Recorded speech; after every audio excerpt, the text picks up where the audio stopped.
माझी बायको डॉक्टर होती. एक माणूस एक दिवसाआड आमच्या घरी यायचा आणि म्हणायचा की माझी आई खूप आजारी आहे आणि माझ्या बायकोला त्याच्यासोबत घेऊन जायचा.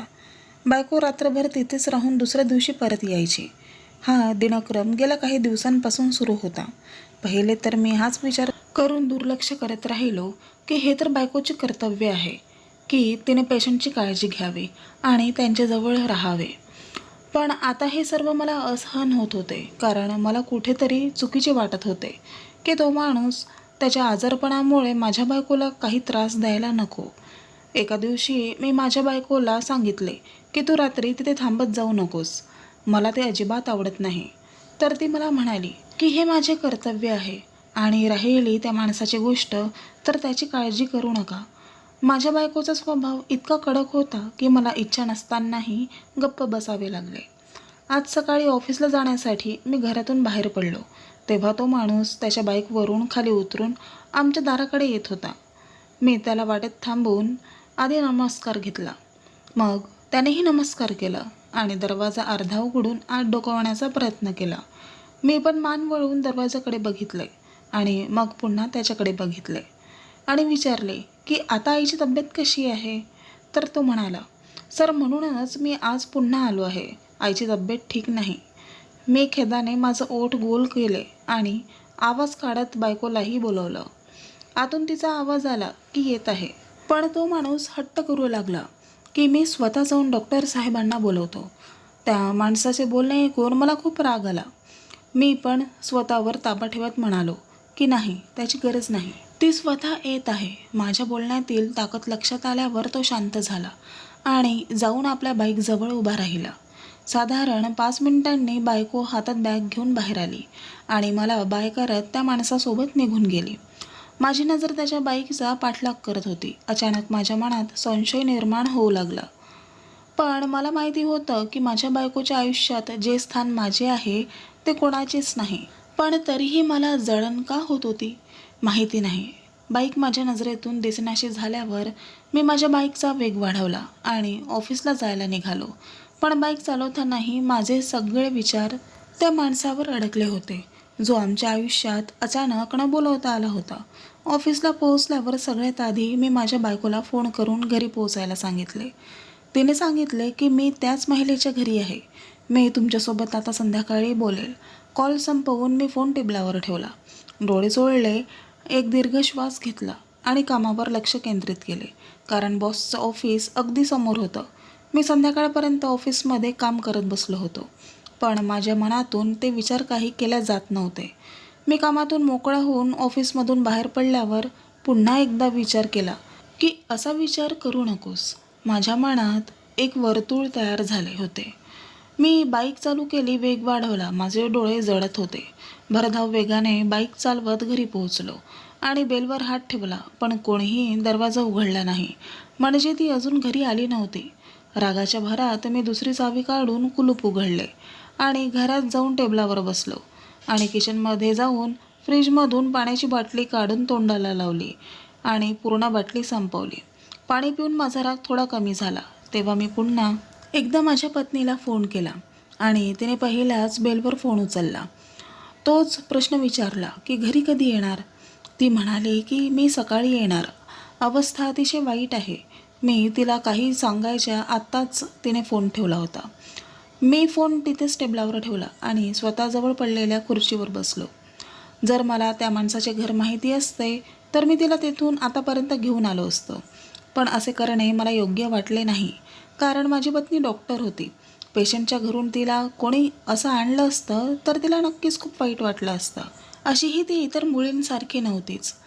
मी तिथे बराच वेळ बसून टेबलाकडे बघितलं. जेव्हा भूक लागली तेव्हा मी उठून अन्न गरम केले आणि जेवायला बसलो. जेवल्यानंतर मला वाटले की माझी बायको घरी नाही तर TV बघून टाईमपास करावा, पण TV वरील पहिलेच बातमी ऐकून मन अस्वस्थ झाले. शहरात होणाऱ्या रोजच्या विचित्र घटनांना संपूर्ण शहर हादरून गेले होते. मी पुन्हा एकदा माझ्या पत्नीला फोन केला, तर यावेळी तिचा नंबर बंद होता. मी तिला अनेक वेळा फोन केला, पण प्रतिसाद मिळाला नाही.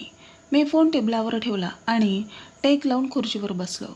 तो माणूस अचानक कुठून आमच्या आयुष्यात आला हे मला माहिती नाही. ना त्याचा काही पत्ता, ना मी त्याला यापूर्वी कधी पाहिले होते. मला भीती होती की त्याने माझ्या पत्नीला काही नुकसान पोचवायला नको किंवा माझ्या पत्नीला माझ्यापासून दूर न्यायला नको. नाहीतर लोकांमध्ये माझी काय इज्जत उरणार. सगळ्यांना वाटेल की माझ्याकडून एक स्त्रीसुद्धा सांभाळली गेली नाही. नाही नाही, मी उद्याच तिला त्या माणसासोबत जाण्यासाठी नकार देतो. मी रात्रभर त्याच खुर्चीवर बसून तिथेच झोपी गेलो. अख्खी रात्र घालवल्यावर सकाळी दारावर थाप पडली, म्हणून मी पाय धरून उठलो आणि दरवाजा उघडला. बायको समोर उभी होती, पण तिचे लक्ष रस्त्यावरून जाणाऱ्या माणसाकडे होतं. मी शांतपणे तिच्याकडे पाहिलं आणि आत आलो. तीही दरवाजा बंद करून आत आली. तिची बॅग टेबलावर ठेवली आणि तिथेच खुर्चीवर बसली. आता तू त्या माणसाबरोबर त्याच्या घरी जाणार नाहीस. उभा असतानाच मी तिच्या बंद डोळ्याकडे पाहिलं आणि तिला म्हणालो. तिने बंद डोळ्यांनी उत्तर दिलं की माझी त्यांना गरज आहे. त्यावर आधीच चर्चा झाली आहे. त्याची आई आजारी आहे. मी तिच्यासमोर बसून म्हणालो की मी म्हणतोय ना की तू जायचं नाही. आता तो त्याच्या आईला हॉस्पिटलमध्ये घेऊन जाईल. आता ती थोडं मोठ्याने बोलली की तुला काय म्हणायचं आहे. मी हे काम करणं बंद करावं आणि घरात गुपचूप बसून राहावे. मग माझी पदवी काहीच कामाची राहणार नाही. मी म्हणालो की असं मी तुला कधी सांगितलं की तू ही नोकरी सोड म्हणून. फक्त त्या माणसाच्या घरी जाऊ नकोस. तुझं त्याच्या घरी जाणे किंवा राहणे मला अजिबात आवडत नाही. माझी बायको रागातच म्हणाली की तुम्ही माझ्यावर संशय घेत आहात. माझ्यावर? मी हैराण होऊन तिच्याकडे पाहिलं. नाही, मी तुझ्यावर संशय घेत नाही. मी त्या माणसावर संशय घेत आहे आणि हा माझा आदेश आहे की तू आता त्या माणसाबरोबर जाणार नाहीस. एवढे बोलून मी उठलो आणि हॉलच्या दिशेने जाऊ लागलो. तेवढ्यात ती मागून जोरात ओरडली. म्हणाली की तुम्ही मला हुकूम देऊ शकत नाही, समजलं? आणि तुम्ही मला कुठेही जाण्यापासून रोखू शकत नाही. मी माझा निर्णय घेण्यासाठी समर्थ आहे. ती इतक्या मोठ्याने बोलली होती की मी तिच्याकडे बघतच राहिलो.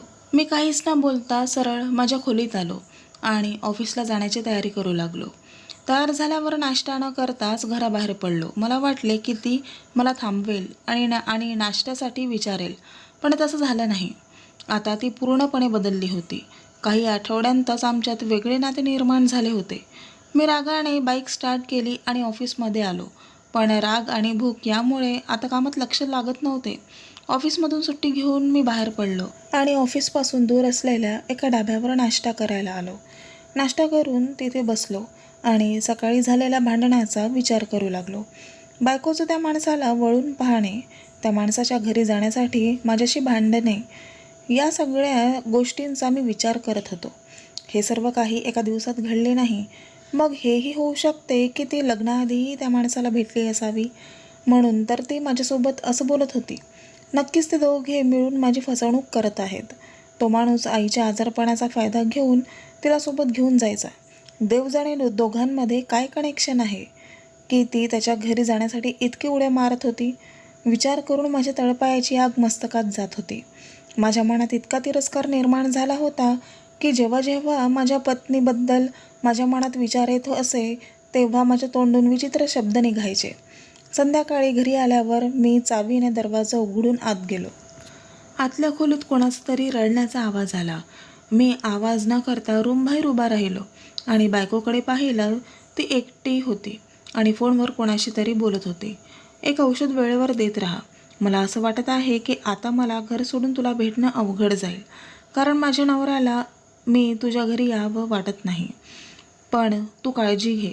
परिस्थिती आणखी बिघडली तर शेवटचं पाऊल उचलावेच लागेल. मला आता त्याची अजिबात पर्वा नाही. एवढं सगळं ऐकून दारापासून दूर सरकत किचनमध्ये आलो आणि एक ग्लास उचलून जोरात खाली फेकला. भांड्यांचा आवाज ऐकून ती खोलीतून ओरडली, कोण आहे? मी काही उत्तर दिले नाही. मी फ्रीजमधून पाण्याची बाटली काढली आणि ग्लासमध्ये पाणी ओतले. यावेळी मला पावलांचा आवाज किचनच्या दिशेने येताना जाणवले. तिच्याकडे बघितले तर ती घाबरलेली दिसत होती. तिच्या हातात पुष्पगुच्छ होता. मला समोर पाहून ती रागातच म्हणाली की तुम्हाला बेल वाजवता येत नाही का? मी घाबरले ना किती. मी काहीच न बोलता तिच्या हातून पुष्पगुच्छ घेतला आणि म्हणालो की तू असं काय करत होती की इतकी घाबरली आणि या गुलदस्त्याने खून करण्याचा विचार होता का? माझं बोलणं ऐकून ती म्हणाली की मी का करू कोणाचं खून? तुम्ही उगाच माझ्यावर आरोप लावू नका. मी काहीही केले नाही आणि हा पुष्पगुच्छ मी माझ्या स्वतःच्या संरक्षणासाठी ठेवला आहे. मी घाबरले होते. मी पुष्पगुच्छ जागेवर ठेवला आणि माझे कपडे बदलायला आत गेलो. आता तिच्यासोबत काय होत आहे आणि ती स्वतः तिथे काय करत होती याची मला पर्वा नव्हती. आता माझ्यासाठी फक्त एकच गोष्ट महत्त्वाची होती की ती मला फसवायला कुठपर्यंत जाऊ शकते. रूमच्या टेरेसवर फिरत असताना माझी बायको फोनवर बोलत होती. याकडे लक्ष देण्याचा प्रयत्न केला पण मला काहीच समजत नव्हते की ती कोणाशी बोलत आहे आणि तिचे शेवटचे पाऊल काय होते. तिची पळून जाण्याची योजना तर नव्हती. ती जर घरातून पळून गेली तर मला कुठेही तोंड दाखवता येणार नाही. माझ्या परिसरात मला काय इज्जत असेल. मला पटकन काहीतरी करावे लागेल. पण 1 मिनिट असंही होऊ शकते की ती त्या माणसासोबत लग्न करण्याऐवजी ती दुसऱ्यासोबत पळून जाण्याचा विचार करत होती आणि मला दाखवण्यासाठी त्या माणसाला पुढे करत असेल जेणेकरून मी त्याला शोधून काढणार नाही. माझ्या मनात विविध प्रश्न निर्माण झाले होते. असाच विचार करून मी झोपी गेलो. सकाळीच तो माणूस घरासमोर आला होता आणि माझी बायको माझ्यासमोर होऊन त्याच्यासोबत निघून गेली होती. मी पण काही बोलू शकलो नाही कारण आमची लढाई आणि नाटक संपूर्ण परिसराने बघावे अशी माझी इच्छा नव्हती. म्हणून मी धीराचा कडू घोट घेतला आणि ऑफिसमध्ये आलो. दिवसभरात ऑफिसचे काम करून घरी आलो तर सगळं घर रिकामे होते. म्हणजे ती आजही येणार नाही. मी खुर्चीवर बसून माझ्या जुन्या दिवसांची आठवण काढू लागलो. लग्नाच्या सुरुवातीच्या दिवसात खूप शांतता होती पण आता सगळे उलट झाले आहे असे वाटत होते. कधीकधी वाटायचं की ते लग्नाच्या सुरुवातीच्या दिवसात फक्त चांगल्या वागण्याची नाटक करायची आणि आता नाटक करून करून थकली होती आणि आता ती तिचा खरा चेहरा दाखवत होती. माझे डोके दुखत होते. आजही रात्र खुर्चीवर बसून काढली. सकाळी मी दार उघडले तर ती समोर उभी होती. ती हसत हसत त्या माणसाला बाय करत होती. मग तिने माझ्याकडे बघितले आणि हाताने दार बंद करण्याआधी मी तिथून जाणाऱ्या माणसाकडे एक कटाक्ष टाकला आणि ते माझ्याकडे विचित्र नजरेने पाहत होती. मी रागाने दरवाजा बंद केला आणि खोलीत आलो आणि तिच्या हाताला जोरात पकडून म्हणालो की सध्या तू येथे माझी बायको म्हणून राहतेस. तुझी घाणेरडी कामे वस्तीतून बाहेर करायची इथे माझी इज्जत आहे. पण तिने माझ्याकडे दुर्लक्ष केले आणि तिचा हात सोडवण्याचा प्रयत्न करू लागली. मी तिला रागातच पाहिलं आणि तिला जबरदस्तीने बेडवर ढकलून खोली बाहेर आलो. बाहेर येऊन विचार करू लागलो की हे सगळं उद्ध्वस्त करून स्वतःच कुठेतरी लांब निघून जावं जिथे मला कोणी ओळखतही नसेल. मी घरी येऊन कपडे बदलून पुन्हा घराबाहेर आलो. बाहेरचे जेवण करून रात्री घरी परतलो तेव्हा ती गाढ झोपलेली होती. क्षणभर मला तिचा गळा दाबावासा वाटला पण मला खुणी व्हायचे नव्हते किंवा मला माझे हात तिच्या रक्ताने झाकायचे नव्हते. माझ्या हृदयात आजही तिच्याबद्दल अपार प्रेम होते. जिची प्रत्येक इच्छा मी पूर्ण केली आणि काम करण्याचे स्वातंत्र्य देखील दिले आणि आज तीच माझ्या डोळ्यात धूळ फेकत आहे. मी माझ्याच विचारात गुदमरत होतो. मी खोलीतून बाहेर पडलो आणि खुर्चीवर बसून रडू लागलो. हे अनेक आठवडे असेच चालू राहिले. या दरम्यान माझे आणि बायकोचे संबंध इतके खराब झाले होते की एकाच घरात राहून आम्हाला एकमेकांचा चेहरा बघण्याची इच्छाही नव्हती. ती तिच्या मर्जीने यायची आणि निघूनही जायची. माझी परवानगी घेणे ही ती आता विसरली होती. बंडाने तिला निर्भय बनवले होते. एका दिवशी बोलता बोलता कोणीतरी मला सांगितले की जो माणूस माझ्या घरी येतो त्या व्यक्तीची आई 5 वर्षापूर्वीच मरण पावली आहे. हे ऐकून मला धक्काच बसला. आजही माझी बायको त्या माणसाच्या घरीच होती. सगळं जाणून घेतल्यानंतर माझं डोकं खराब झालं होतं. त्यामुळेच आई आजारी असल्याचे त्या माणसाचे खोटं बोलण्याचा अर्थ काय? हे दोघेही कोणत्याही चुकीच्या कामात सहभागी तर नाहीत किंवा ते खरोखरच पळून तर जाणार नाहीत. बायको पळून गेल्याच्या विचारानेच मला घाम फुटला. मी घाम पुसत खिशातून मोबाईल काढला आणि बायकोला फोन लावला तर तिचा फोन बंद येत होता. रागाच्या भरात मी तिथेच फोन आपटला आणि घरातून बाहेर पडून रात्रभर रस्त्यावर बसून राहिलो. मग मी सकाळी उठलो आणि घरात बसलो. काही वेळाने बायको घरी आली आणि रूममध्ये गेली. मी पण तिच्या मागे रूममध्ये गेलो आणि मला बघून तिने तिचे कपडे काढले आणि बाथरूममध्ये गेली आणि 5 मिनिटांनी बाहेर येऊन केस बनवू लागली. मी विचारले की तू आता कुठे जात आहे? ती म्हणाली की त्या माणसाची आईची खूपच तब्येत खराब आहे म्हणून मी परत जात आहे. ठीक आहे. तिच्या उत्तराने मला आता जास्त शंका येऊ लागली. शिवाय तिची अवस्था पाहून मला वाटतं की कदाचित ती पळून जायच्या तयारीत आहे. अचानक मला माझ्या आजूबाजूला खतऱ्याची घंटा ऐकू आली. जेव्हा ते घराबाहेर थोडं दूर गेल्यावर मीही माझ्या बाईकवरून तिच्या मागे मागे गेलो. दोन्ही बाईक मागे पुढे करत होत्या. थोड्याच वेळात समोरची बाईक थांबली. तेव्हा मीही माझी बाईक काही अंतरावर उभी केली. हे दोघं एका घराच्या आत शिरले होते. मीही त्यांच्या मागे मागे त्या घरात शिरलो. मी आज जे काही पाहिलं ते पाहूनच मी चक्रावून गेलो. तिथे समोरच्या बेडवर कोणीतरी झोपलेले होते आणि माझी पत्नी त्याला इंजेक्शन देत होती. मग ते दोघेही उठून उभे राहिले आणि दुसऱ्या खोलीत कोपऱ्यात उभे राहून बोलू लागले. बाजी, तू तिला इंजेक्शन तर दिले आहेस, पण तुला काय वाटतं की ती आता मरेल? कधीपासून मी तिला सहन करतोय. त्या माणसाचं बोलणं ऐकून मला धक्काच बसला. तो माझ्या बायकोला बाजी नावाने हाक का मारत होता? हो, ती नक्की मरणार. मी जे काही तिला दिले आहे ते त्याने त्याचं काम सुरू केलं आहे.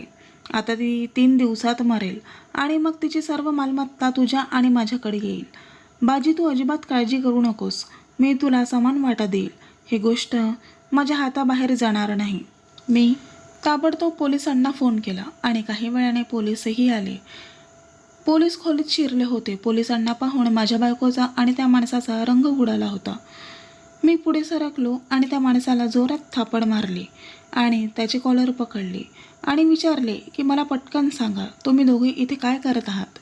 नाहीतर तुमची खूप वाईट अवस्था होईल. माझ्या फक्त एका थप्पडने तो पोपटासारखा खरखर बोलू लागला. ही माझी बहीण आहे.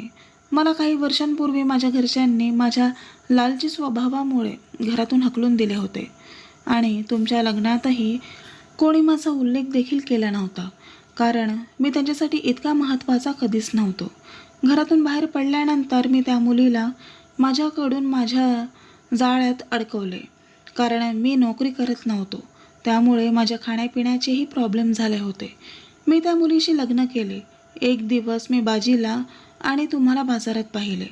मग एक दिवस मी हॉस्पिटलमध्ये जाऊन बाजीला भेटलो आणि बाजीला माझी मदत करण्यास भाग पाडले. बाजी पहिल्यापासूनच माझ्यावर खूप प्रेम करत होती.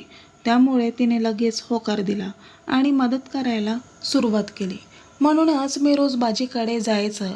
बायको आणि तिच्या भावाने आपला गुन्हा कबूल केला.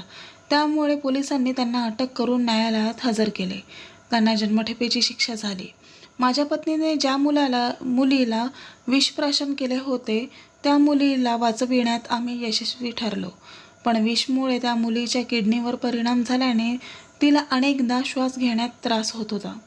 बायको आणि तिचा भाऊ तुरुंगात शिक्षा भोगत होते. एकीकडे ती मुलगी, ज्या मुलीला प्रेमाची इतकी मोठी शिक्षा मिळाली आणि तिला तिच्या अस्तित्वात एक महत्त्वाचा भाग गमवावा लागला, आणि दुसरीकडे मी होतो, ज्याला त्याच्याच बायकोने फसवले होते. परंतु वेळ कधीही कुणासाठी थांबत नाही. कधीकधी हा काळ जखमांसोबत निघून जातो. नॉर्मल झाल्यानंतर 1 वर्षात मी लग्न करून घेतलं आणि मी आता माझ्या आयुष्यात खूप आनंदी आहे. माझी पत्नी एक सर्वोच्च जीवनसाथी आहे आणि विशेषतः ती मुलांच्या आरोग्याकडे खूप चांगले लक्ष देते. त्यामुळे मी मुलांच्या बाबतीत बेफिकर असतो. पण कुठेतरी त्यातूनही शिकायला मिळाले की लोभाचे परिणाम फार वाईट असतात. आता मला तुम्हीच सांगा की पोलिसांना बोलवून मी योग्य काम केले की नाही, किंवा मी माझ्या पत्नीला आणि तिच्या भावाला त्यांची चूक सुधारण्याची संधी द्यायला हवी होती. पत्नीच्या कुटुंबियांनी आपल्या मुलाला ज्या प्रकारे घराबाहेर हकलले होते ते बरोबर होते की त्याला नेहमीप्रमाणे समजायला हवे होते? लोभ माणसाला इतका आंधळा करतो की तो चांगला आणि वाईट यातील फरकही विसरतो. तर मित्रांनो, कथा आवडल्यास चॅनलला लाईक, शेअर आणि कमेंट करा आणि अशाच छान छान कथा पाहण्यासाठी चॅनलला सबस्क्राईब करा. धन्यवाद.